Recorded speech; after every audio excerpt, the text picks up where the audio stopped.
May mga pag-ibig na hindi sinisira ng sigawan. May mga pag-ibig na unti-unting kinakain ng katahimikan. At minsan, mas masakit ang hindi mo maabot kaysa tuluyang mawala. Simula nung maupo si Mira sa gitna namin, parang may pader na hindi ko makita pero ramdam ko. Kuya Charlie, tama ba to?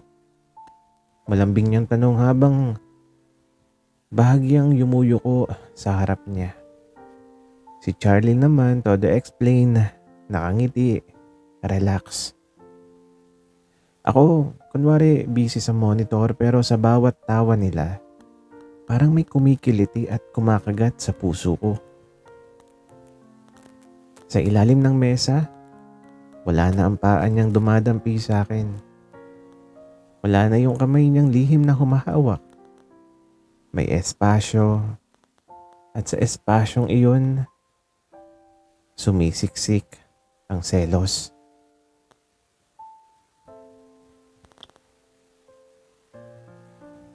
Uy, Hector, parang ikaw ang iniwan ah. Biro ni Mang Lito. Nasa kabilang dulo lang po ako. Pilit kong ngiti. Ganun ba?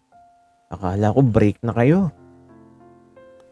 At napatingin si Charlie sa amin. Break agad. Natatawa niyang sagot. Joke lang. Tawa ni Mang Lito pero sa loob ko, hindi siya joke. Pagsapit ng tanghali, nasa pantay ako, pumasok si Charlie. At ang sabi niya ng direkta sa akin, galit ka? Hindi. Sinungaling. At ito tumingin ako sa kanya. Masaya ka ba? Sa alin? Na may bago kang katabi. Napabuntong hininga siya at ang sabi niya, trabaho lang yun, Hector. Alam ko. Bakit parang may hinanakit ka? At ito napatahimik ako sandali. At ang sabi ko, kasi namimiss ko eh. Ang alin? Yung dati. At eto, tumahimik siya. At ang sabi niya, hindi naman nawala. Pero hindi na rin pareho gaya ng dati. Wika ako. Lumapit siya. At ang sabi niya, Hector, kaya ako nagiging maingat kasi ayokong masira to. At ang sabi ko naman, hindi naman masisira kung totoo. At ang sabi niya, hindi ganun kadali. Para kanino? Sa'yo o sa akin? Wika ako. Saglit siyang napatingin sa sahig at ang sabi niya, sa sarili ko. Doon ko naramdaman na hindi lang ako ang natatakot. Pero mas matapang akong masaktan kaysa manatiling nakatago. Kinagabihan, nag-message siya. Sabi niya, pwede ba kitang makita? Nakita kami sa maliit na park malapit sa simbahan. Ang tahimik ang paligid. May ilaw na dilaw mula sa poste. May mga batang naglalaro sa malayo. Umupo kami sa isang bangko at ang sabi niya, Um, Hindi ako magaling sa ganito. Sa alin? Wika ko. Sa pag-amin. At huminga siya ng malalim. Hector, gusto kita eh. Parang tumigil ang oras. Hindi biro, hindi asar, hindi pilyo. Totoo. At ang sabi pa niya, matagal na. At ang mahina kong tanong, gano'n na katagal? Simula nung mapansin kong hindi mo nilalayo yung paa mo. At ito napatawa ko kahit may luha sa gilid ng mata ko. At ang sabi ko, akala ko ako lang eh. At ang sabi naman niya, hindi. At ito naging tahimik. At ang sabi pa niya, pero takot pa rin ako eh.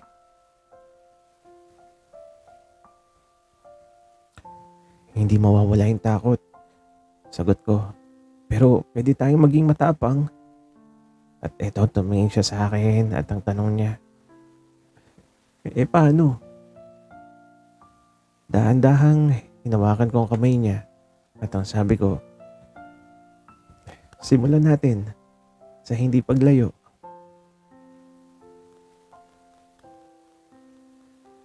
Kinabukasan, pagpasok namin sa opisina, may bago sa pagitan namin.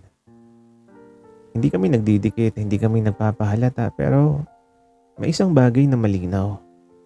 Hindi na kami nagtatago sa isa't isa. Sa ilalim ng mesa, marahan niyang hinahanap ang kamay ko. At sa pagkakataong yun kahit may nakaupo sa gitna, umabot siya at umabot din ako. Bandang hapon biglang tinawag ang lahat sa meeting. May reshufflings ng upuan, sabi ng boss. Simula daw bukas magbabago ng assignment. Nanlamig ako, nagkatingin na kami ni Charlie. Charlie, ililipat ka sa kabilang branch. Parang may bumagsak na mabigat sa dibdib ko. Effective immediately. At sa unang pagkakataon, ang lihim sa ilalim ng mesa ay mawawalan ng mesa. May mga lugar na hindi mo akalaing mamahalin mo, isang upuan, isang mesa, isang sulok ng opisina. Pero kapag doon nagsimulang tumibok yung puso mo, kahit kahoy lang yon, nagiging sagrado. At nang ilipat si Charlie sa kabilang branch, biglang naging tahimik ang mesa namin. Hindi na iyon mesa, alaala na lang. Unang araw na wala si Charlie pagpasok ko, automatic akong napatingin sa kanan ko. Wala nang magulong buhok, wala nang pilyong ngiti, wala nang, hoy, Hector. Ang meron lang, bakanting upuan. At ang biro ni Mang Lito. Uy, nasaan na yung kalab team mo? At ang sagot ko na may pilit ng ngiti. Nilipat na po eh. Sayang. Ang saya pa naman nyo tingnan eh. At ito napayuko ako. Kung alam lang nila. Umupo ako. At sa ilalim ng mesa, inilapat ko ang paa ko sa dating pwesto niya. Walang sumalo, walang dumampi, walang lihim na usapan. Napabuntong hininga ako. Hindi pala madali kapag sanay ka ng may kahati sa kaba. Bandang tanghali nag-message siya. At sabi niya, kamusta ka? Matagal bago ako nag-reply. At ang sabi ko, okay lang. Agad siyang tumawag. At ang bungad niya, Hindi ka okay. Ah, hindi mo alam yun. Kilala kita. At eto, tahimik ako sandali. At ang sabi ko, miss ko yung mesa. At ang sagot naman niya, miss ko nga yung paa mo eh. Napatawa ako kahit may kirot. Bastos, wika ako. At ang sagot niya, "Oh, hindi oh, artistic lang." Ilang araw lumipas, isang hapon, bigla siyang dumating sa branch namin. May dalang papeles kunwari, pero pagpasok niya, diretso ang tingin sa akin. At si Mang Lito sumigaw, "Uy, bumisita ang ex?" At ang sabay naming sagot, "Oh, hindi po ah, hindi kami mag-ex."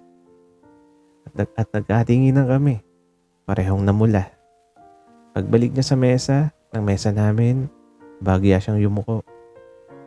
At ang tanong niya sa boss, "Pwede bang hiramin sandali si Hector?" At ang sagot ni boss, "Oh, basta mabilis lang." At eto lumabas kami. Sa likod ng building, tahimik. At ang tanong niya, "Bakit parang ang layo mo sa chat?" At ang sagot ko, hindi ko alam kung saan tayo."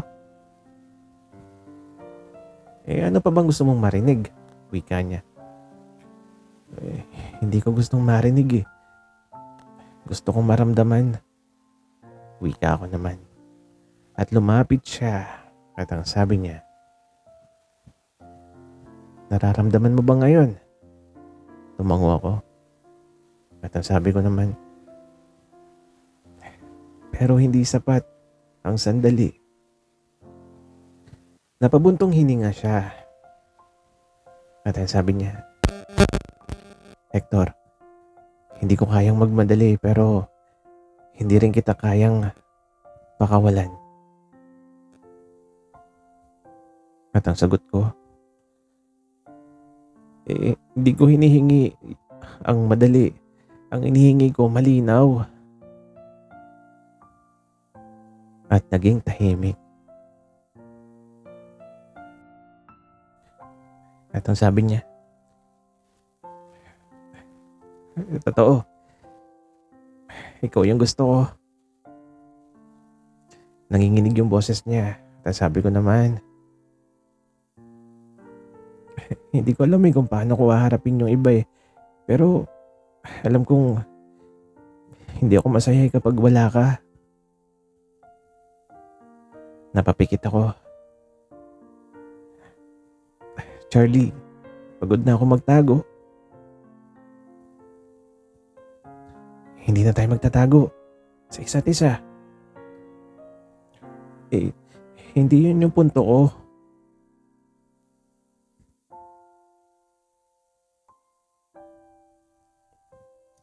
At ito, bago siya bumalik sa branch niya, hinawakan niya yung kamay ko. Sa labas, sa liwanag. Hindi sa ilalim ng mesa. At ang sabi niya, "Bigyan mo pa ako ng konting panahon." "Hanggang kailan?" Wika ako. "Hanggang kaya ko nang tumayo sa tabi mo nang hindi nanginginig." Napangiti ako ng bahagya. At ang sabi ko, "Matagal na ako nakatayo." At ito lumapit siya at ang sabi niya, "Hintayin mo ako." At ang sagot ko, "Hindi ako aalis." Pagbalik ko sa loob, may kakaiba. Nakatingin si Mira sa akin. May alam ang mga mata niya. Lumapit siya at mahina niyang sabi, "Kuya Hector, hindi ako hadlang. Alam ko." Nanlaki yung mga mata ko. At ang sabi ko, Hindi naman." At itong ngumiti siya. At ang sabi niya, "Halata. At hindi ako kalaban." Napayuko ako at nahihiya. Sabi ko, Salamat. At ang sabi naman niya, basta kapag umamin na siya, siguraduhin mong hindi na sa ilalim ng mesa. Napatingin ako sa mesa. Sa ilalim nun, nagsimula ang lahat. Pero marahil, oras na para sa ibabaw. May mga pag-ibig na nagsisimula sa bulong. May mga pag-ibig na lumalakas sa katahimikan. At may mga pag-ibig na kailangang umangat mula sa ilalim ng mesa patungo sa ibabaw ng mundo.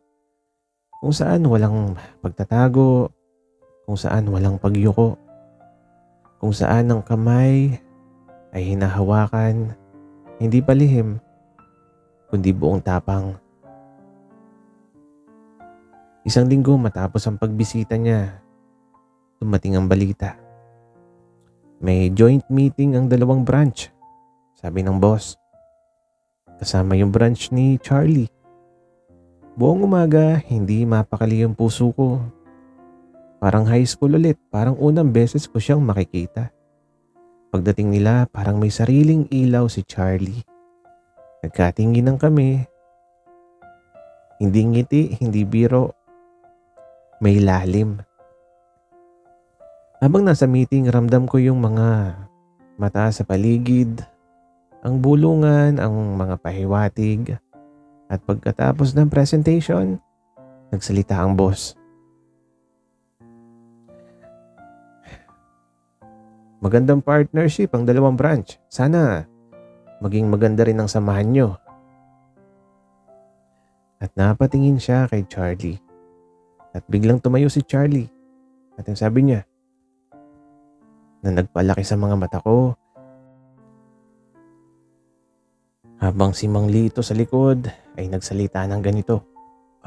Ano to? At ito, huminga ng malalim si Charlie. At ang sabi niya, sir, may gusto lang po akong linawin. At ito, naging tahimik ang buong kwarto. Wala pong dapat pagchismisan. Kung may napapansin man kayo sa amin ni Hector, hindi po yun distraction. Nanginig yung tuhod ko.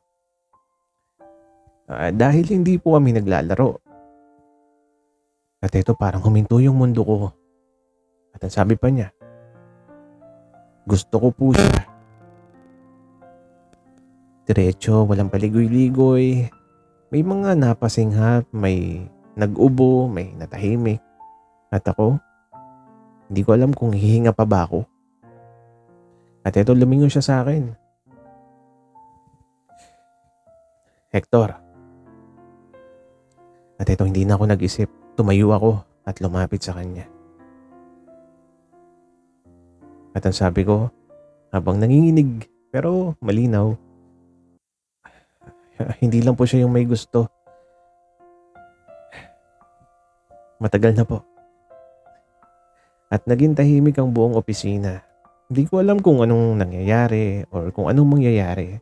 Pero sa unang pagkakataon, hindi ako nakayuko. Hindi ako nasa ilalim ng mesa. Nasa harap ako, kasama siya. May ilang seryosong muka. May halatang hindi sang-ayon pero may ilan ding ngumiti. Si Mira nakangiti. Si Mang Lito nag-thumbs up. Tahimik ang boss sandali at pagkatapos, sabi niya, basta trabaho pa rin ang uunahin. Ang personal nyo sa labas ng opisina. Hindi yun yakap ng mundo, pero hindi rin yun pagtulak. At sapat na yun. Paglabas namin ng opisina, pareho kaming nanginginig. Sabi ko, baliw ka. At ang sagot niya na natatawa na halos maiyak. Alam ko.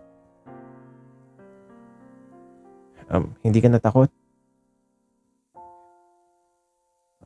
Takot pa rin. Pero, mas takot akong mawala ka eh. Wika niya. Hindi ko na napigilan. Hinawakan ko yung kamay niya at sa gitna ng liwanag ng hapon, Walang mesa, walang takip, walang lihim. Makalipas ang ilang buwan, magkatabi na ulit kami ng mesa pero iba na. Hindi na kailangan ng mga paa sa ilalim para mag-usap. Hindi na kailangan ng lihim para umamin. Minsan kapag tahimik ang opisina, napapangiti ako. Tinitingnan ko ang ilalim ng mesa. Doon nagsimula ang lahat. Isang dampi, isang hawak, isang lihim. At ngayon, isang pag-ibig na marunong nang tumayo. Lumipas ang 2 taon, may sarili na kaming maliit na furniture shop. Ironiya ng tadhana. Kami ang gumawa ng mga mesa ngayon. At minsan may bumibili at nagtatanong kung anong kahoy ang pinakamatibay. Ngumingiti lang ako at ang sagot ko, yung matibay sa bigat. Pero sa loob-loob ko, mas matibay yung pag-ibig na dumaan sa ilalim bago natutong umangat. Tuwing gabi magkatabi kaming nakaupo. Minsan may sadyang sinisiko ang paa niya sa ilalim ng mesa. At ang tanong niya, aksidente ba? At ngumingiti ako. Sabi ko naman, hindi. At hindi na rin namin kailangan magpanggap dahil ang lihim sa ilalim ng mesa ay matagal nang nasa ibabaw ng mundo. Sana'y nagustuhan nyo ang aming kwento. Maraming salamat sa inyong pakikinig.